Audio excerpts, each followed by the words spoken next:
What's up, everyone? So as most of you know, unless you're new to my channel, Ryan and I are hunting for a new apartment here in New York, and we decided to kind of make a series out of it and vlog our experience into doing so. This is going to be video number 1, where we just kind of explain what we're looking for, and at the end, we're gonna share some tips with you guys that we've learned along the way of finding an apartment here in New York. So right now we are currently living in New York. We're in Midtown on the west side.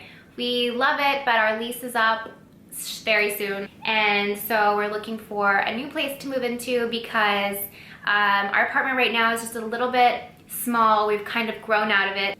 We wrote down a list of tips. These are tips that people have asked us before in the past, and just kind of general things that we think would benefit anyone who's looking to move soon to the city. So we will start off our tips section by letting everyone know that we are not experts, and this is just things that we have picked up along the way.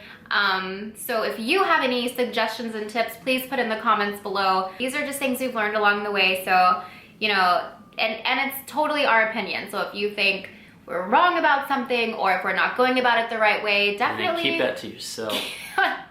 So in our apartment search, we are looking at things from luxury buildings to walk-up buildings, kind of older style. So you'll be seeing a little bit of both because we're open to anything. I like West Village a lot. It's closer to where friends are. I think our neighborhood's kind of like an up-and-coming neighborhood also. They're constantly opening up new restaurants and new bars and new places to hang out. So that's, I mean, I wouldn't mind staying in this area because I do feel like new things are opening up. No, I agree. Tip number 1, make an appointment.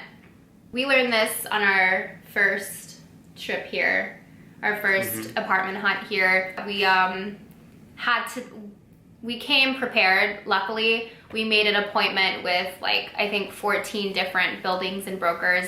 And I mean, you have to have an appointment or else they won't let you in, because I remember there was one place down in Financial where we were trying to look at an apartment and we didn't have an appointment, so they just wouldn't show it to us. Not every place is like that, but. Tip number 2 is you don't always have to have a broker.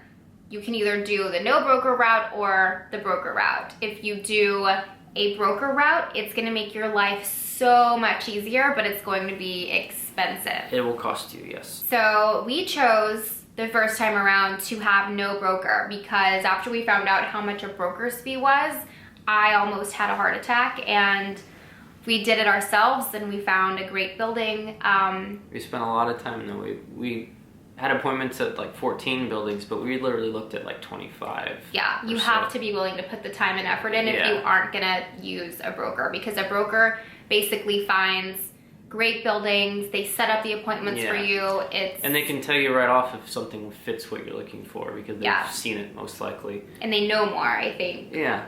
You will need one if you look on websites like Street Easy or any other ones for apartments in New York. Whenever you go on Street Easy and search for apartments, you can click an option for no fee and it'll show you every apartment in your criteria that doesn't have a broker's fee. So that's a nice option to have. It is useful. The next tip is amenities. So amenities being a gym, a pool, cafe, a lounge area, outdoor space, a rooftop. Yeah. All those things are considered amenities. So when we're from Texas, when we were looking at apartments here, being from Texas, the gym and the pool and everything's included when you live somewhere, but here it's not. It's an additional amenities package that you have to pay for. And it can range. It can be $700 to $1,000 a year per person, or it can be a monthly thing where it's more than that, like $200 a month or something. It's optional. You don't have to get it to live in a building. So tip number 4? Is that what we're on? I don't know. I think it's 4. Tip number 4 is laundry. Laundry. Do you do a lot of laundry? Do you do laundry? We do a lot of laundry. A lot. I wear like 3 outfits a day. That is so not true. I got gym clothes, I got work clothes, I got lounge clothes. Yeah, like Ryan daily. wears a lot She does a lot of clothes. laundry. So basically when it comes to laundry, you have 3 options. A, it's in your apartment unit. B, it's in your apartment building. Or C, you have to walk to a laundromat. Now, since we do, I would settle for having a laundry in the building. A lot of people here, I think, pay other people to do their laundry. There's services to come and pick up and take your laundry away and do that. I would never want someone else to wash my dirty laundry. Yeah, I got her. Yeah, I was about to say, you do have someone washing your dirty laundry. She takes care of it all. Number 5 is proximity to subway. The subway is how we get around. That and bike riding. Now, also, our building, and I know a lot of buildings in this area, have a shuttle bus that take you to and from the subway during work hours, meaning like when you're going to work and getting off of work. But during the day when you need to go to the grocery store or whatever, you have to walk. So keep that in consideration. So the screen might look a little different because we had to take a food break. So hungry. So hungry.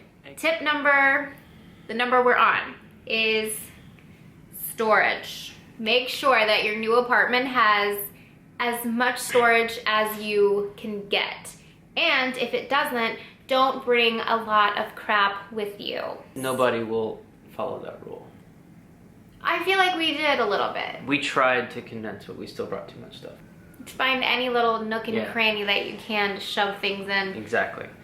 We're condensing. That's what we're doing for the rest of the day. Yes, you are. Yes, you are. We're getting rid of stuff. Nope. Woo! We're getting rid of it and we're gonna donate it because we don't wear it. You might one day. I've got the coolest graphic tees that one day. Storage. Part B. Kitchen storage is another thing. Most apartments will not have lots of cabinetry at all. Cabinetry. Cabinetry. Cabinet space. Who are you? Room for 1 pot. Un pot. 2 pots. Un pot. 2 pots, 2 pans, because you can stack them on top of each other. You're stretching it. You're stretching it. Getting bad tips. Can we please get off of storage? Okay. Next is... Oh. Reverse. No, reversing. No, reverse. No. Storage part C that we need to remember is that if you buy a couch that can also be used as storage, you got a leg up. Like we bought a couch that has a big storage thing in the chase, so lift that up. It's from Ikea. Boom. $500. All linen stuff is stored in there. Yeah, it's Out of such a sight, great thing. out of mind. Go get that from Ikea. It's so cheap and it's comfortable. It's called a Friedefreisen. It's the Friedefreisen. Friedeheidens. I think it's Friedenheiden. Friedenheidens. Does anyone know how to pronounce Ikea stuff? I know from our personal experience, they need so many documents from you. It's insane. It's a lot different from the process in Texas. So be prepared to provide 2 years of tax returns, a letter of employment if you're employed with a company, paycheck stubs, 2 pay stubs, and bank account statements, like printouts of your bank account. Yeah. I think there was one other thing. Just make sure that you know what they need. Make sure you have all that in order. And have it all together because they literally give you a 24-hour window of, okay, I see you applied for this apartment. Now we need all of those documents in 24 hours or we're giving the apartment to somebody else. So it's a really quick moving process. And so just, make sure you're completely organized. Another tip is to act quickly if you see something that you like, because Ryan and I saw this cute apartment in West Village on Street Easy. We saved it. We were going to make an appointment to go look at it, and the next day it was off the market. Someone had already rented it. So if you see something you like, act fast. Don't think if you see something it's gonna be there a month later, because chances are it's probably not. So Part G. No. Yeah. 7. 7G. So, okay. This one is very important. If you're serious about moving, listen to this one. So, listen closely. Getting an apartment is not easy. You personally, in most buildings that I've come across, have to make 40 times the monthly rent. The monthly rent. You can get a guarantor. Most buildings will allow guarantors. Someone in your like personal your mom, family. Your dad, exactly. Yeah. In order to do that, they have to make 80 times the monthly rent. Either you have to make 40 times your monthly rent or your guarantor has to make 80 times the monthly rent. Correct. Now, if you can't do either one of those, option C is insurant. Insurant will basically be your guarantor. It's a company here in New York that backs you up and basically acts as your guarantor. You pay them a deposit of your gross amount of whatever your rent should be, so they keep that, and then you pay them a fee, which is like 105% of what your gross rent should be. Wait, did you burp? Yeah. Honestly, like I'm Yeah. sitting 2 feet from you. I just ate eggs. Oh, I'm gonna throw up. Sorry. One last note about insurance is that it does require good credit. So, But they you have- can also get a guarantor for insurance. You can, yeah. That's another loophole. So you could have your guarantor be your guarantor for your guarantor. If you don't have good credit, yeah. Lots of guarantors. Guarantor layers. Next tip. Number 8, walk-up versus high-rise. The differences. So...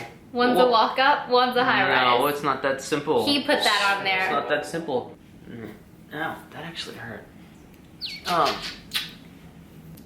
If you're planning on moving, I would come and stay a week and kind of browse around different areas and different neighborhoods to kind of see what suits you best because, for example, you know, the Upper West Side is completely different from, say, Meatpacking or West Village.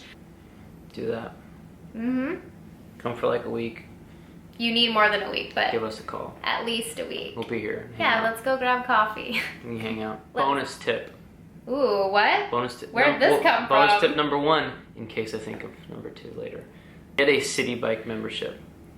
City Bike is the best. That's a invention good bonus ever. tip. City Bike is like a bike everywhere in the city, wherever you need it to be. It's perfect. We really thought hard about, do we want to get a City Bike membership or do we want to just buy our own bikes? But, you know, there's Storage. nowhere to store a bike in our Storage. apartment. And You could hang so on the wall. that was if you're into weird absolutely decorations. not happening. Any more bonus tips that I need to know about? Probably. All right, Ryan has another bonus tip. Bonus tip number B. He told me to tell you. Forgot. It'll come back to me. Okay, so now that our tips and bonus tip is completely done, we will start posting our apartment tour videos. We've seen 4 buildings so far, one of them which we aren't allowed to post because it's still under construction. So those are coming within the next week, I would say. Be looking for that. So we're gonna try to be as helpful as possible. That way, you know, if you're planning on moving and you're watching this right now, we answer all of the questions that you guys have and nothing goes unanswered. Okay. Bye. I mix these two together because I do put tanning stuff on my face. So my face, when my face is a little bit darker, I just add more of this to kind of balance out the lighter color. Makes sense, right? Is that a booger or like, what is that? Is that skin? I think it's skin. For my eyeshadow, I just use my NYX powder with my MAC eyeshadow brush that has seemed to jump off the table. Put a link to it down below so you can look at